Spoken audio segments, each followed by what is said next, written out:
when God said he will pour out his spirit on all flesh, young men will see visions and old men will dream dreams, there was a reason for this.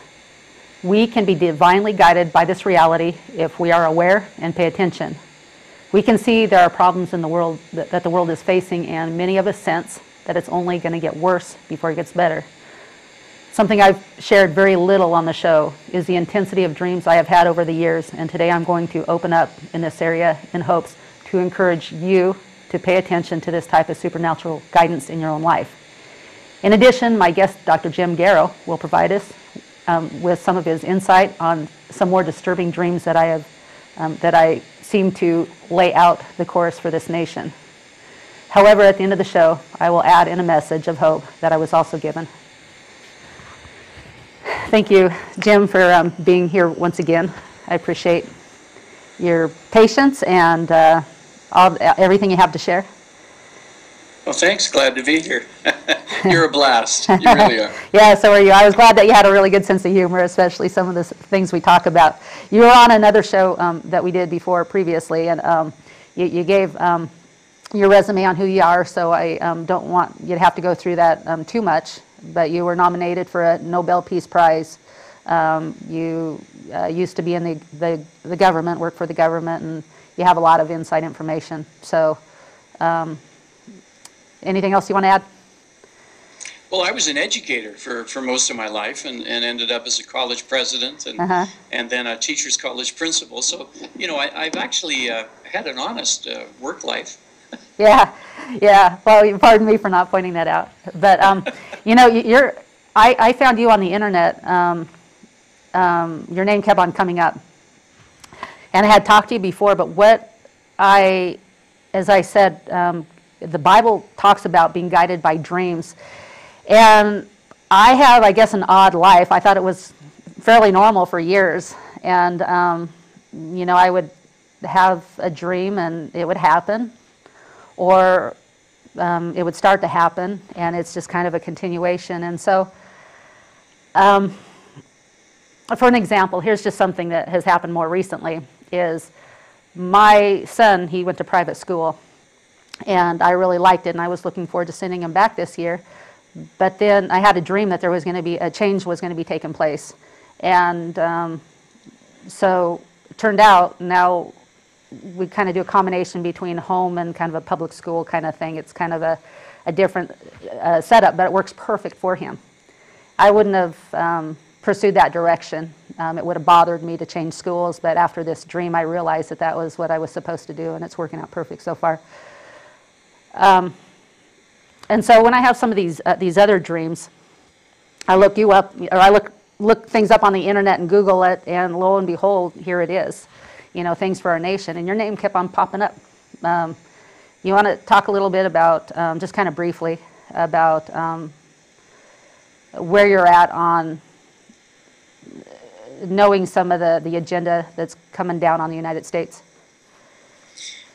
Well, you know, I had the opportunity, as you're aware, and you've pointed out, you know, just a little bit, you hinted at it, but 45 years of service covertly for the American government. And, you know, living in Canada for the most part, but working in China for many, many years, and opening a group of schools across the country of China put me in a position of rubbing shoulders with the leadership and their children. And, of course, that became a great entree point for the gathering of information, you know, for the safety and security of America. And that's what we swear our oath to, you know, to defend our country, whether it's against enemies that are domestic or foreign. But along the way, of course, I became privy to information about our own government and where things were going. And having served all the way from Mr. Johnson all the way up now to Mr. Obama, who, when he finally found out who I was, fired me. So he canned my butt, as they say, and, you know, in October. But that was after, in January, I had released the information about the litmus test, basically the purge of the military that had started. And it was the military leadership, and Mr. Obama was looking for leaders who would basically swear fealty to him, would bow the knee to him, not the Constitution, not the rule of law.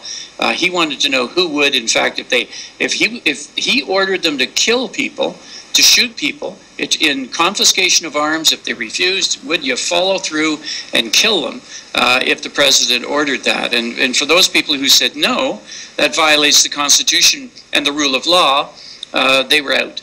And if people bowed the knee and said, yeah, they would obey him, he kept them. So I broke that news, and I believe it was with Alex Jones, I think was the name of the fella, and then a guy named Gary Franchi. And so those were the two programs, one after the other. So we broke that news to America, and then I was on loads of shows. But of course, it took them from January until October to figure out that I worked for the federal government. You know, they're really on top of it. So they got rid of me. So that's kind of my story. Okay, and then my story kind of related to that. Back in, I have it written down, it's in here, well, somewhere around 2005, I had this dream that kind of goes along with that, so I'll kind of share that, and because there's more to it. That's what I'm saying. It kind of starts here, and then there's more to it, an extenuation. And hopefully what I get to share, I like George Bush. A lot of people... Oh, so do I. Do you? Okay. One of the smartest presidents, and people don't know it. Yeah.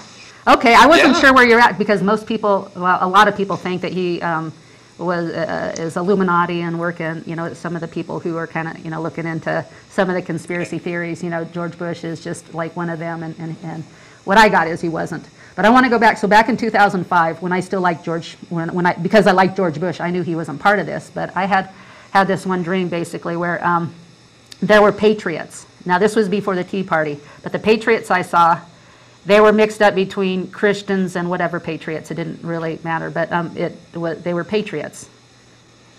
Okay, now I see them as the Tea Party type. And they were just trying to keep hold of their arms and their guns. And these group of people were coming after them. So, and I say there's probably about 3 groups of people, so maybe you can kind of reiterate. One I see is some military officers. But there wasn't that many military people there. That's what I thought was strange. And so a handful of military officers, a lot of young kids, civilian security force. Now I see them, who they were. Nice-looking young kids that shouldn't have been part of something like that they didn't know any better. And then another group seemed to be just kind of a ragtag. I kind of call them kind of like the Wall Street protester type. Just kind of, maybe it could be people who agree with the Democrat government, that they think the patriots are in the wrong, that type. So there's about 3 groups of people. From your insight and your knowledge, what do you make of that as far as this type of thing happening? Well, I was interested when you said that you had a small group of military. Now that's really interesting because, as we know, there was a very small group of military who are still in the military. They were not vetted. They weren't cleaned out. They have not been purged. But they're loyal to the Constitution and we the people. No, it wasn't them, though. It wasn't them? No, it was a group of people that I think, it was the Tea Party type people versus these guys who are coming after the Tea Party people with their guns. Okay. And what they wound up doing, I guess I didn't share this, what they wound up doing is taking us to a camp. In the camp, people thought, well, we're just here kind of on hold. And I knew better. I knew that eventually they were going to, you know, oust us. And so... extermination camps. Extermination, yeah. And so I even tell people, I understand that, you know, back in the Civil War days, we should, you know, or not the Civil War too. But there was a right and wrong in the Civil War. Back in the Revolutionary War, you know, we were fighting for our freedoms. I don't believe that... when you look in the Bible, I think these are the days when you kill by the sword, you'll die by the sword. I'm kind of against being involved in this civil war, unfortunately. You know, I wish it'd make a difference, but I don't think it will be. I think eventually it'll be the death to the people on the patriot side. I feel like the only place we can be right now is spiritually fighting right now. I don't usually say that, and with our voice, but not with guns. But anyway, yeah, can you make that out? Well, you know, I'm interested, and I'm glad I was wrong. You know, in jumping on and saying, you know, here's a small group of people who well, it turns out they're the enemy. Yeah, right. The enemy of free people, the enemy of the republic. But you're right, there's going to be a line of demarcation. There will be those people who stand firm. And keep in mind, when people, in my mind, when people identify themselves as patriotic Americans, I see them as being based in Scripture. Right. Mostly. Because that's where we come from. That's the root. Right. So if we try to divorce ourselves from the Scripture as the root of the Republic, then what we've done is deny the reality of God's blessing. Yeah. Because it was the Founding Fathers very wisely said, here's the agreement, God. Grant us our freedom and bless us because we will honor you and we will honor your word. And it's in that we have the blessing of God. So those people, I see them as being, you've got the group that are dishonoring to God, that are antithetical to God. In fact, they're adversarial to God. Right. They're there. Yes. And Mr. Obama is very clearly the leader of that.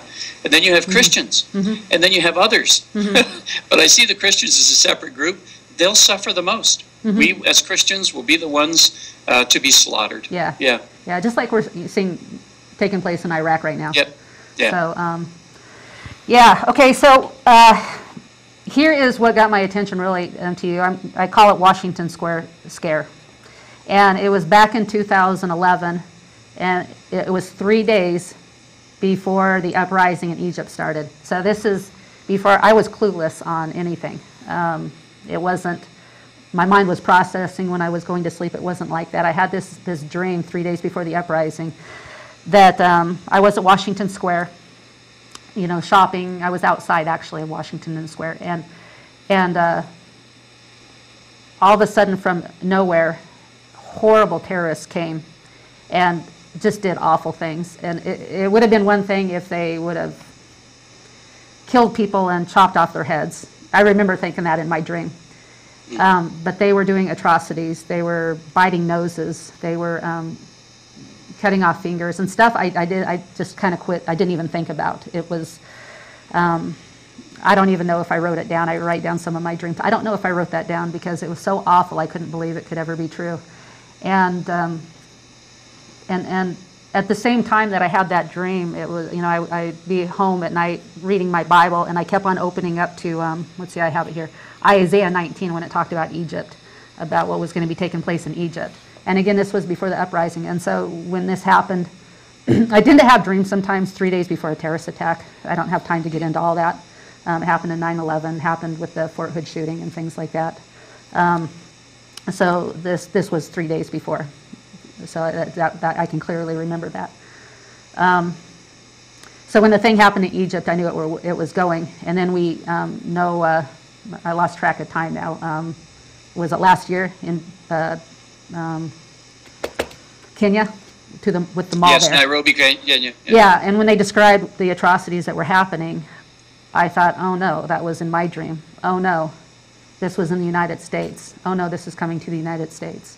And then we see things progress, and it's worrisome. And as I said at the end, I'm going to give some hope to this, because I'm really grateful that God hasn't just given me these things, but He gave me a really great dream of hope. More than one, but there's one that's real significant, that's always on my mind. Anyway, you want to add to this here?